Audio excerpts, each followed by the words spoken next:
Hello, and welcome to the Art of Intuition podcast. My name is Susan Jane, and I believe that trusting your intuition is the best way to live your life with meaning and purpose. Each week you will hear about how you can connect, develop, and trust your intuition through interviews with other guests and my own personal experiences. Join me to understand how your intuition can guide you towards a life full of meaning and loving purpose.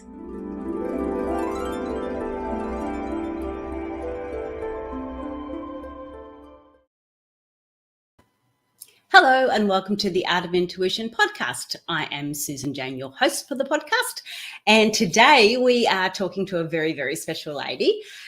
But before I get into there, make sure you subscribe or like or share the page or the podcast so we can share this information with a lot more people and we really can get it out there into the world, because trusting your intuition is just so very, very important. And we're going to hear another lady's understanding of it. Margaret has another understanding of trusting her intuition and what she did. And she used it to help her tame her to-do list. But I'm not going to explain it all to you because she is going to do that. But I do need to say, and where this connection is with Margaret and myself, it's really lovely. She is a mother of 8 children.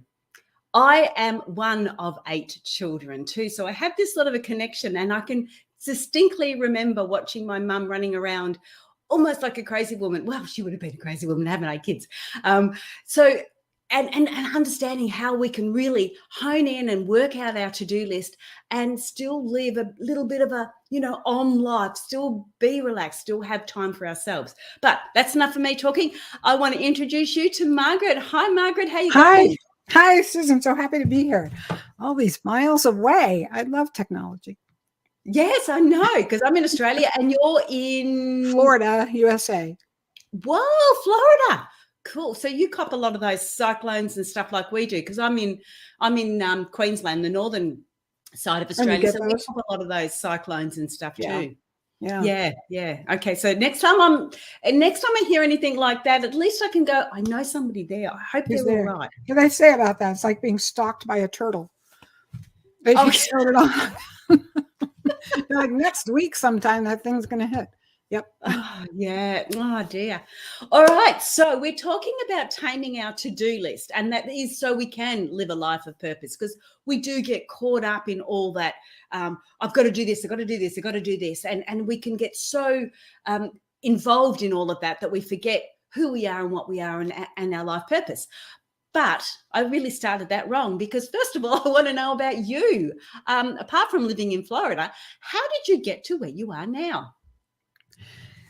So as you mentioned, I do have 8 children, and what had happened is I actually at that point was an executive in the high-tech industry. I fell in love with computers when I was 16, and we're talking about 1966. And so I was one of the first women, few women in the high-tech industry, and I just loved them from day one. And I got married and still kept working off and on in the computer industry. And at some point, I became the sole financial support for my 8 children. And so I had 8 children. At this point, I'm in my mid-40s. I'm an executive, and the high-tech industry, the PC side was changing. And I needed a degree, and I had only a couple of semesters left to finish a degree. And so I went back to school full time. So I'm working in the high-tech industry full time. I have 8 children. Some were older, some were still in high school, some in, what we would call high school, junior high. And then, and a few were in college, and they were all pretty much living at home. So yeah, I was busy and I enjoyed it. That's not busy. That's crazy. Wow. How did you survive? Why did you do that? Like, I know I had a calling to go back to school, and I did that. I went and did a uni degree. so I had that calling, but my kids, well, my youngest one was going to her own university too. So mine had grown up. I didn't really have them at home, but you still had all of them at home and you went back to school. Well, it was really just desperation. In order to have the income I wanted and to keep it, I really couldn't just be smart. I was smart in some things, especially math and computers. And I was, good at organizing, but the PC industry was changing at that point. And so they were looking for people with degrees, not just experience.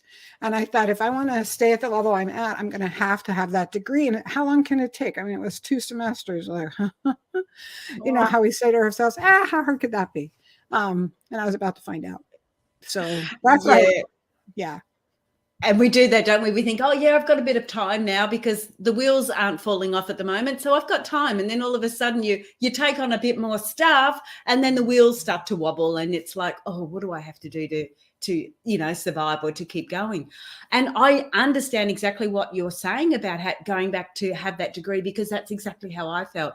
I felt we had all this experience and knowledge, but as we've lived, new jobs or new opportunities have actually been created. So then they want you to have qualifications for those when you were probably one of the ones that created it. Exactly. Yeah. So, okay. So you're as I said, one of the good things that happened is my children, I think, were a little discouraged about getting through university because we'd had some struggles and financially until I was able to move up. And so I think they weren't sure it could be done. What they said about the day I got my degree and they came, to graduation is they said, wow, if she could do it, I can do it. So it was good. Yeah, so you're living by example. Absolutely. All right. So obviously to have 8 kids, working full time and back at school or back studying. And I know when you're studying, every spare moment goes back into your head, goes back into, I've got to get that assignment done, or I've got to get this done. So there's never, ever any free time as such. So obviously you're good at organizing. So you know how to organize and set your life or set a little examples. So how did you start that to begin with? Because to tame our to-do list, we have to understand what a to-do list is. So, yeah, can you go through that for me? I think some people just do it in their heads. They don't write it down. But I had enough training, especially leadership training. Like, here's how you do a to-do list, and you have to put it in quadrants or prioritize it. This is an A or a B or a C. Like, how important is it? And a lot of people focus on just what's critical at the moment, but what you really want to do is look at long-term, what's most important. And I knew how to do that. And I would sit down and say, okay, I need to get this done. I have a paper coming up. I have a client who wants some special reports done that I have to make sure happen. My son has to get to the dentist. His basketball game is this Friday. I'm going to be there. That kind of thing. So, and for me, I was really a to-do list nut. Okay. I was one of those to-do list people that like to check it off. So if I did something that wasn't on my to-do list, I wrote it down on my to-do list so I could check it off. And I know that I'm talking to people in your audience who do that. So I know they're hearing this. Yes. Absolutely. So, okay. So you do write it down. And sometimes I think writing it down, it gets it out of your head. So you stop stressing it. And when you have it in front of you in that paper, then like you say, you can adjust it and change it around and move it to suit what you need or how you need to do. And as your day evolves, it becomes, a bit more understanding. And I absolutely get that if you do another job or a task that's not on there, that you have to write it down there, because it's almost like justifying your time, isn't it? It's like, I'm so busy, but I've got to justify it almost, or at least see those ticks to have those ticks as rewards. It's like, well, I've done that. That's right. Yeah. And it was, honestly, so much was going on, and my my kids all had part-time jobs. Like, I was not going to bed before midnight. I was up at 4 or 5 the next morning. I thought I could work 24/7. I would never get everything done. It was a horrendous period of time in my life. Now it's so much easier. I can take a nap, but not then. Yeah. Yeah, looking back too, sometimes you wonder how you actually coped, don't you? Oh my gosh. Sometimes after I am older now, much older, and we're retired, and I wonder how we ever had time to work. Yeah. How did we fit that in? Yeah. That's good. All right. So you're in this headspace where you've got everything going on. You've written down your to-do list and you're still struggling. I can understand why you're still struggling with so much there.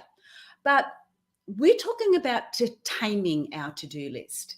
So how did you tame your to-do list? How did you start to move through it? So what happened is, up till then, I'd had no problem. Up until, I guess, when I added the school, who knows what I added, that I'd had no problem until then, somehow managing to get it all done at whatever sacrifice.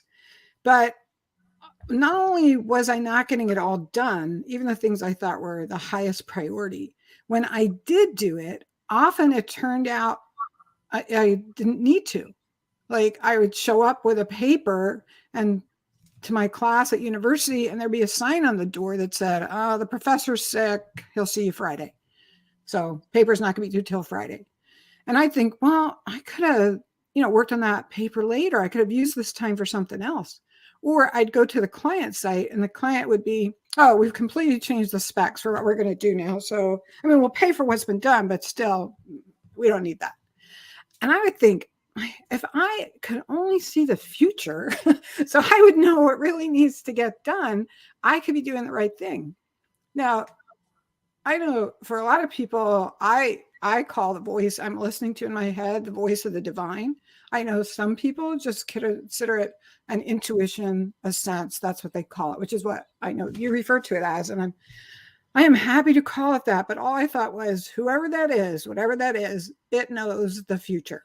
And it can tell me either do this or don't, because I'd had enough experiences up to then of feeling impressed to do something, only to find out, yes, it was really necessary, and ignoring the impression and wishing I had paid attention.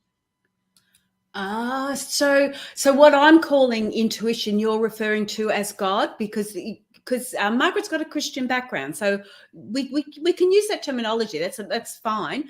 So you're saying that you were hearing like messages from God, messages from what I call the intuition coming through, and you were not paying attention to them. You were letting them go.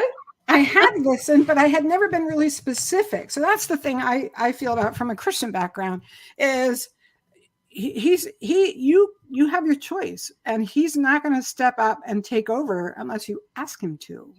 Yes. And from a Christian background, there is a story in the Bible where there's a blind man who's calling out for Jesus, and people are trying to get him to shut up, and he just calls louder, and Christ comes over and says, "What do you want?" And I'm like, "Oh, he's blind. What do you think he wants?" But that's kind of how God is with me. If I don't say, "Please," because he's not going to take over and just do it unless I want him to. He respects and honors it. And I think our intuition is the same way. If we don't want to pay attention, we don't have to. Absolutely. Because that's one of the first things I say is you have to ask. And when you ask, you can ask in a manner that is like, "Oh, for goodness sake, come on, help me." Or you can actually ask in prayer.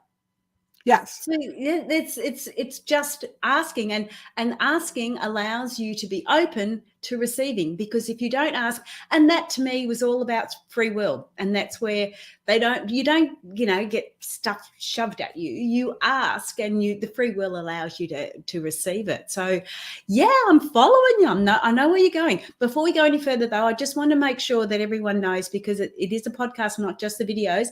We've got the little ticker going down the bottom, and it is the website for Margaret. So if you want to connect with Margaret, the website is inhisfootsteps.com. inhisfootsteps.com. That will give you a bit of an understanding of where we're going next. because you, Margaret, were listening. You started to get an understanding that this little voice that you were hearing, or that the messages you were getting, they knew something that you didn't know. So you started listening. How did you do that? I asked, like you said. So I would take my daily to-do list, like, here it is. Here's everything I think is important to do today. And then I would say, what do I need to do? What do I really need to do? And, just from the time I was young, I knew how to get impressions. By the time I was doing this in my 40s, I had learned to discern what thoughts in my head were coming from the divine and from God. And so as I looked at it, I would have this thought: I don't need to do this. I don't need to do this. I definitely need to do that. And probably I should do this other thing. And then he started adding like help for other people. Like I wasn't busy enough. It'd be call a certain person or drop a meal off, or, like when you're cooking, cook twice as much tonight and drop it at a neighbor. And so that's how my life slowly began to be reshaped. I just would take that list and add things, mostly cross things off. Wow. Yeah. And so you also not only got the messages from what was happening on the to-do list, how you were taming that, but you were also getting other messages, which was more of a guidance to go a bit further, to open your life up even more, or not so much more, but differently. Right. It changed. Now, it didn't change immediately. It took a while because that was a very stressful time. And for a while, I stopped doing it because I thought, I need to stop bothering him with my petty little life. I should be able to handle this. And it happened again. And when it happened the second time that I got so overwhelmed, I started again. And then I thought, I think he does want me to ask. He actually, there is a plan for my life and a purpose for my life. And my day is my life. That like whatever I'm doing today, that's my life. And that's when I changed it from what do I have to do today? What do I need to get done today? To what do you want me to do today? And that is when my life really changed. Yes. That's when you're really opening up, aren't you? That is nice. It gave me goosebumps. Okay. All right. So this is how you. So this is this crossover from having this huge list to do to then starting to listen to that voice and the information you're receiving, to really prioritizing different things, and then going one step further and starting to listen and follow and trust that voice, trust those messages you're getting, and step into a world that's completely different and move that in. How long did that take, Margaret? Like what time frame are you looking at with that one? I know you tested the theory by stopping and then starting again, but yes, it was about a 3-year time difference, like for about a year and a half until I got through school, actually. I was doing that. Now, at the time, I'll share one experience. After my first marriage ended and I was divorced, I had some lonely times, and I thought, I just need a friend, a huggy friend. I want a huggy friend. That's what I want. And one of the things I was given to do one day was, as I said, take a meal to a neighbor. I didn't know her very well, but I fixed the meal, took it. And I honestly think, since she also went to the same church, that I probably said, God told me to bring this to you or something like that, because she writes about it and says, this woman shows up at my house with a meal, and she had been going through a really hard time. And so she started wanting to spend time with me, and we became best friends, like your third grade best friend, except we had money and could drive. Like, yes. Yeah. So it was great. And so it was often the things I did that turned out to be the answer for what I was praying for in my life. Oh, okay. And so you're praying for something, and you're getting these other types of messages that are actually leading you down towards what you were praying for. But if you didn't listen to those messages, you may not have got there. No, and I can tell you, like, there was, I even just did it recently. You would think, as many years as I've been doing this, like, I hear that little thought, and then the thought comes back, and it's a little thought, and the thought comes back a third time, and you think, and it can be something crazy, not even crazy, just like it seems so insignificant. I was just at my son's house, and I had to take a flight home, and taking my granddaughter somewhere. And I thought, oh, I'm gonna put my luggage in the car when I get back with her. And the thought came, put it in now. And I said, no, I'll put it near the door. And the thought came, put it in now. But I didn't. And I didn't. And I ended up, someone else picked her up. I didn't ever go back to the house. And I forgot I didn't have my luggage until I was at the airport and opened the trunk and thought, oh, it should not be empty. But it is. So, yeah, that was like, and I didn't have my car keys with me. They were in the luggage. And so I was like, well, I want to get to that airport. I'm not going to have any keys. But somehow we managed to make it all work out. But my luggage is still at my son's house. So I have learned to pay attention, and I would love to say I'm perfect at it, but I am mostly perfect at it. Yes, I totally agree. I know exactly what you mean, because you do get those messages, and I've done that before where it's gone, oh no, you need to do that now. No, you really need to do that now. And yeah, you still go, hang on a minute, let me just do this, and then completely forget about it. And yeah, and don't you feel like a dope? You sort of go, oh, I knew I was supposed to do that, and I didn't. I knew. Ignored Yes. Yeah. Wow. Oh my gosh. Yes. So, but there's the other thing I started doing, because I might not be the only one with this problem. I really don't like to be micromanaged, and I don't like to have my plans changed. And so if I stopped looking at my to-do list in the morning and going over it, I started doing it the night before. Now I know a lot of organized people are going to do their to-do list the night before anyway. And it wasn't that I didn't have it. It's that I didn't sit down with it and say, what should I do today? Or what do you want me to do today? Here's what's on my list. And so now that I started doing it at night, it's much easier for me when I get up the next day to be happy with what I'm doing, to not be thinking, yeah, that's not the list I had. I see what you mean. So you've got a better focus on where you're going and what you're doing, because you feel like you've asked, you've received the information, and so you know where you're going and you know what you're focusing on for the day. Is that what you mean? Yes. And if I waited till the morning, I was too committed. I was like irritated when the list got changed. But if I do it at night, I'm fine with it. And often, and this is very often, I will have hardly anything on the list. And I'll think, well, hey, maybe I'm going to have a couple hours to sit and read a book. But something always happens.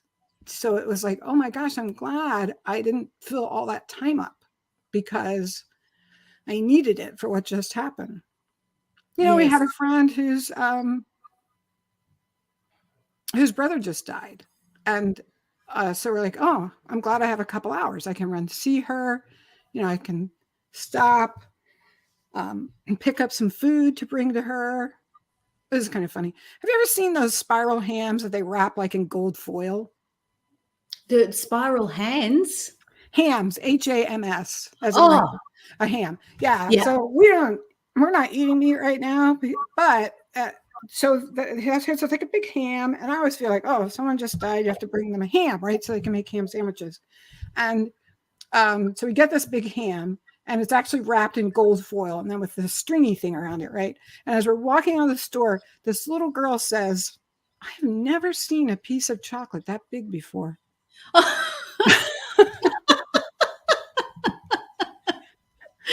Oh, if only.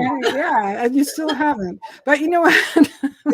It was like we had the time to do it because I hadn't completely scheduled my day, because there was time.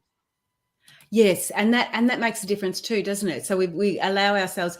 I know, like Fridays, which to me today is Friday for me. I know it's Thursday for you. It's Thursday afternoon, but it's Friday morning here in Australia, and Fridays are my day. So I work part-time, and that's Monday to Thursday, but Friday's my day. And this is when I do my podcasts and I do the things that I want to do.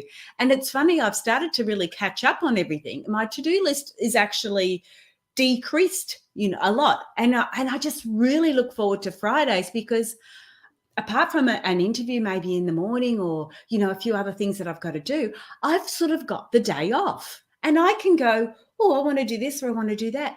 And I agree with you. Every time I sort of go, oh, I've got the day to do whatever I like, something else comes in. And it's almost like and it's not that I get grumpy with it or anything. It's just like, No.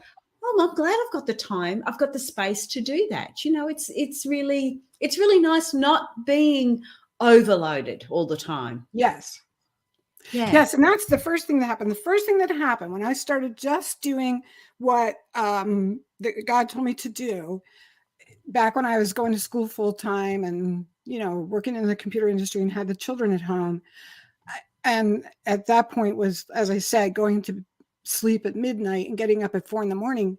I began to be finished by 8, as long as I didn't add anything else to the list. It's so easy to add stuff, oh, you know what? I think I'll just start crocheting baby blankets or something.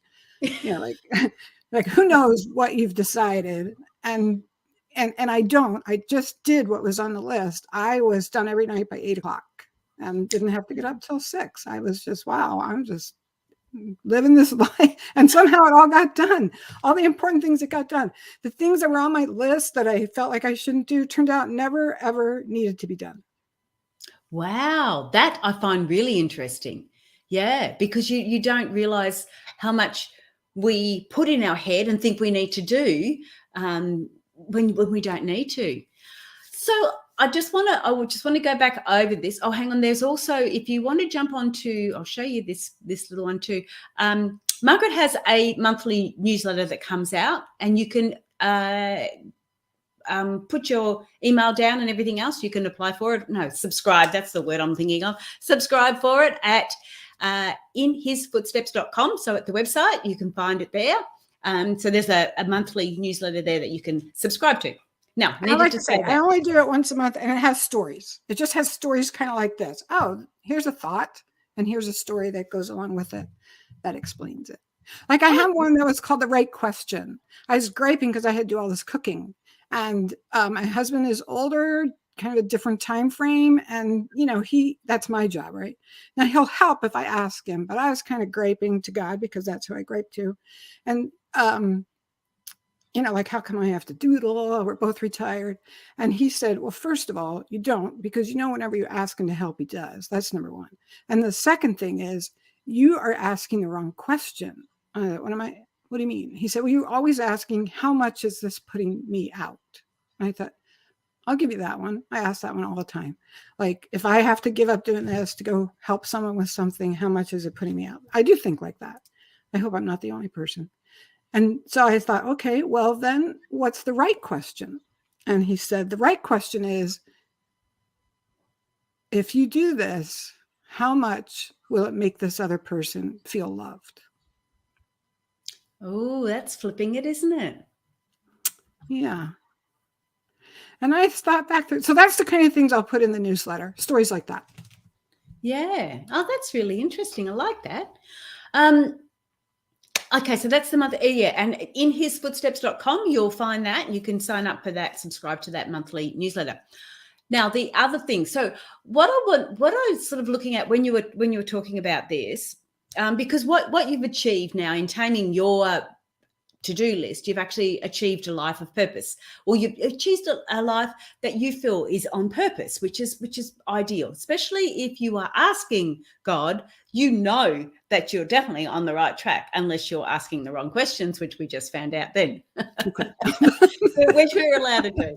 Yep, and asking the right questions is one of the biggest challenges, isn't it?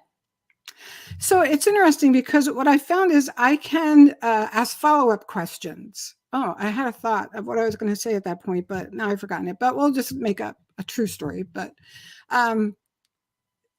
so I remember him saying to me once that he wanted me to start a radio show. And I thought, I don't have a clue how to do that. So how would I even get started? And it was, well, call the radio station. Good point.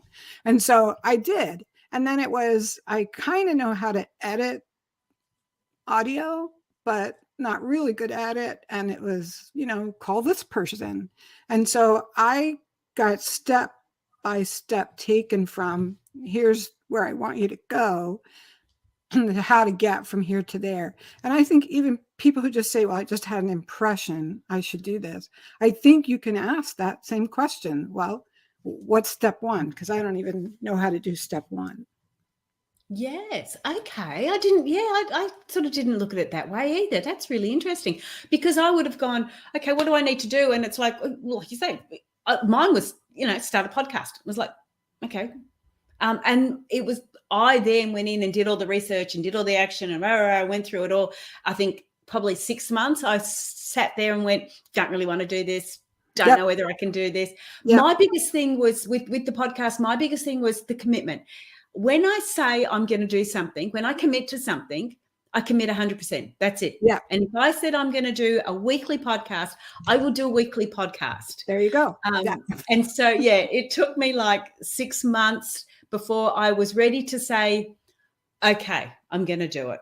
I'm going to do it. I'm ready to do it. And I know when I first started, I would type everything out and then I'd sit there and read, and it was like, blah, blah, blah. Oh gosh, yes. My radio show was the same way. It took me a week to get the first half hour show done, but yeah.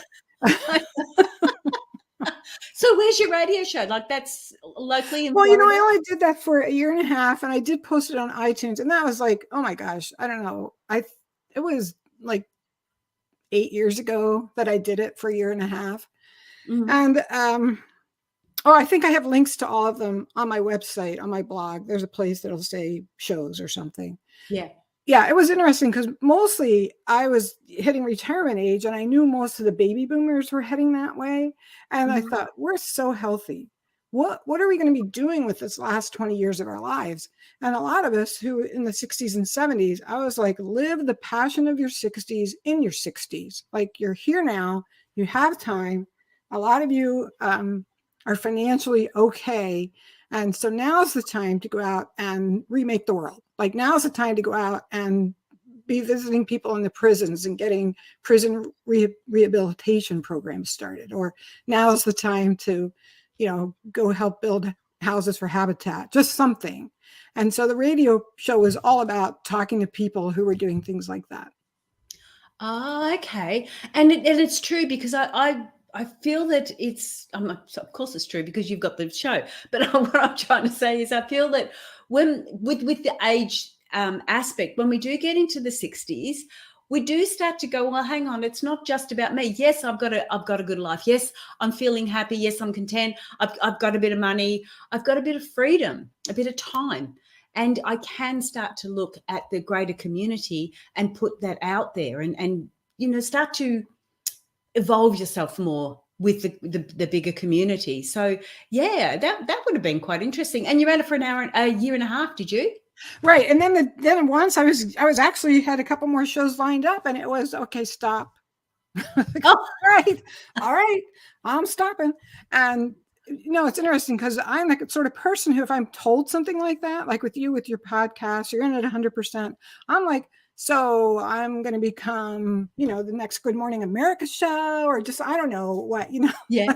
Surely I'm not just going to be out here in the boonies, but yes, I was. And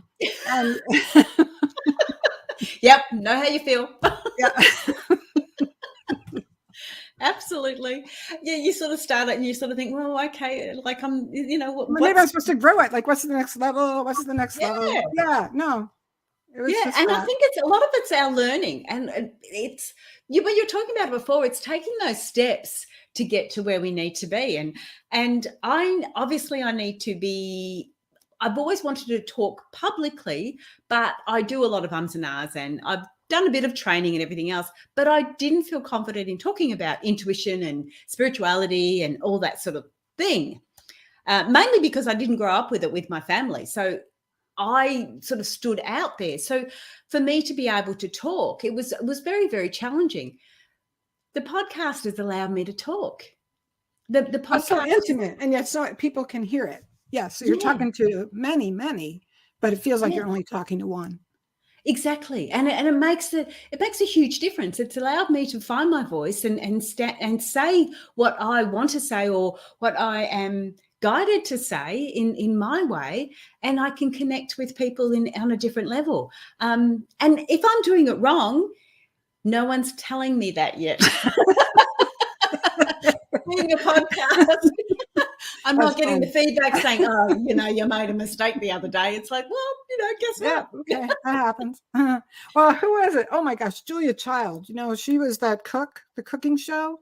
Yeah. And I think at one point, she drops a roast beef on the floor and she picks it up, puts it on the counter and keeps going. She says, remember, you're all alone in the kitchen. She's just going along. No, what people don't know, they don't need to know. Yeah, they don't need to know. Yep. Yeah. So okay. So although we've got our own to-do list that we feel that that's what we need to do, our life purpose may have a slightly different to-do list. Yeah. And so what you've actually done then is blended your physical to-do list with your spiritual to-do list that you may not be 100% aware of until you started to listen to those connections.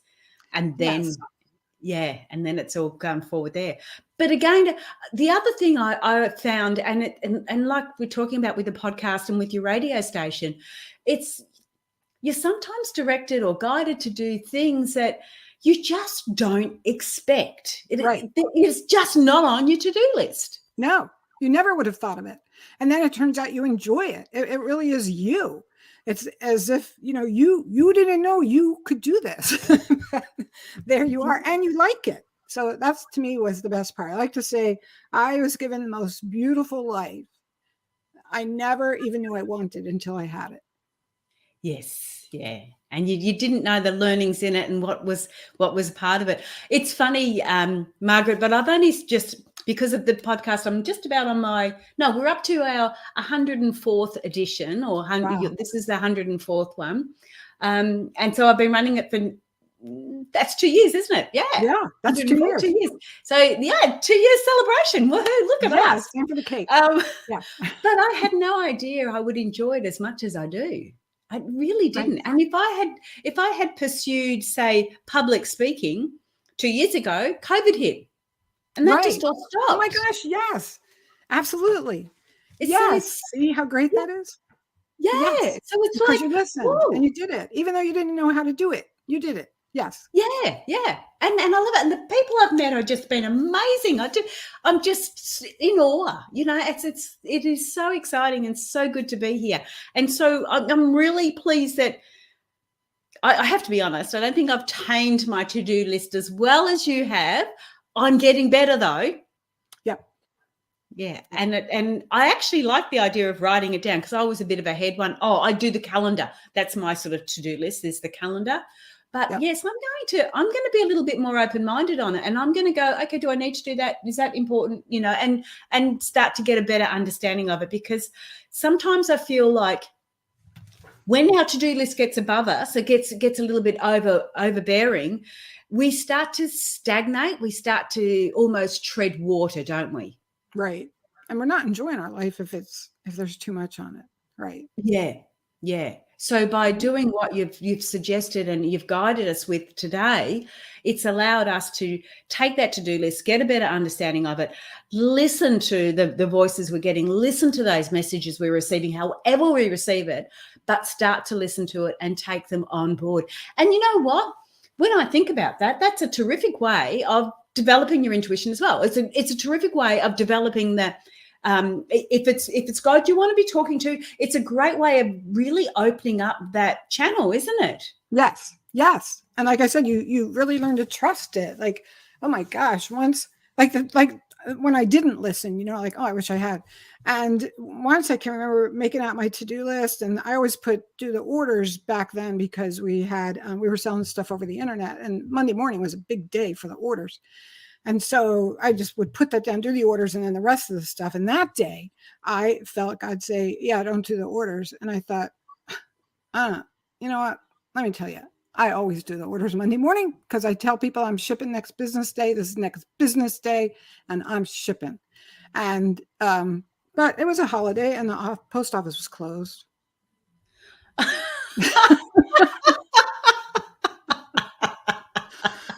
Yeah, it's almost a slap across the head. No, you really need to listen to me. It's okay. I'm not going to let you down. I'm not going to drop you into the alligator pond. Okay. And that is all the trust side of it, isn't it? It is sort of going. And that's why I think by trying it, you start to trust. Oh, it did work out. And then I stopped worrying about am I late in traffic? Because I'm like, okay, I was doing everything I was supposed to. And I think, oh, I'll work out. The other people will be late too, or something like that. It always does. And so I'm just not, I don't get as upset about things. Yes. Or as worried. Yeah. Yeah. Life just chills along a little bit easier, doesn't it? It's just a lot calmer for you. And of course, again, it opens up then and gives you the time to do what you need to do for your life purpose. It gives you the opportunity to share with the community and gives you the opportunity to open up with other people. So on that note, we have to say goodbye. Is there anything else you'd like to bring forward, Margaret? No, I hope people will just try it because it's so life-changing. Yeah. Yeah, and it's simple, but it's quite phenomenal at the same time. Yes. Yeah. People always say, I'm going to give my life to God. I'm like, well, how do you plan to do that? Well, guess what? Give him today. Just start with today. Yeah, absolutely. Yeah. I love it. Thank you so much for being on the show with us. And again, if you want to connect with Margaret, it is inhisfootsteps.com. Okay, nice and easy, inhisfootsteps.com. And that's what she did to get through her to-do list. So can you stay on the line for me, Margaret? And I will finish off the show. Solo layout for me.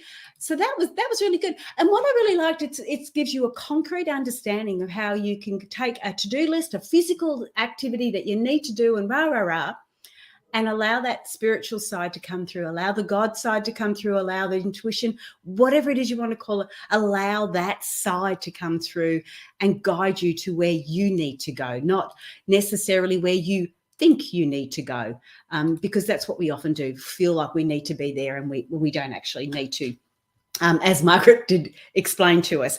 But I must admit, I want to try that myself. I want to actually try writing it down and then acknowledging every bit and asking and saying, okay, do I need to do this? Do I need to do it? And really open myself up to get those answers, because that's what we're looking for.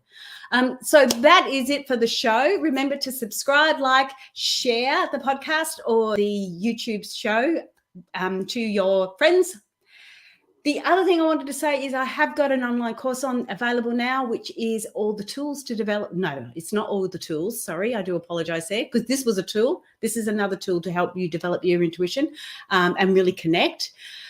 So there's a lot of tools on there. So I've created a lot of tools in this little online course, just so you can try and test different things. Because one of the things that I did know or learn, and one of the things I'm really particular about in having guests on the show, is because they've got their tools and they've got their understanding of it, and they can help you too. So if you connect with those people, then you might find that that's the tool that you need to help you develop your intuition, help you connect with your spiritual side. So that's what it's all about. I'm Susan Jane. I have to say bye for now because we're running out of time, and I will catch you next week. Okay, guys, bye for now.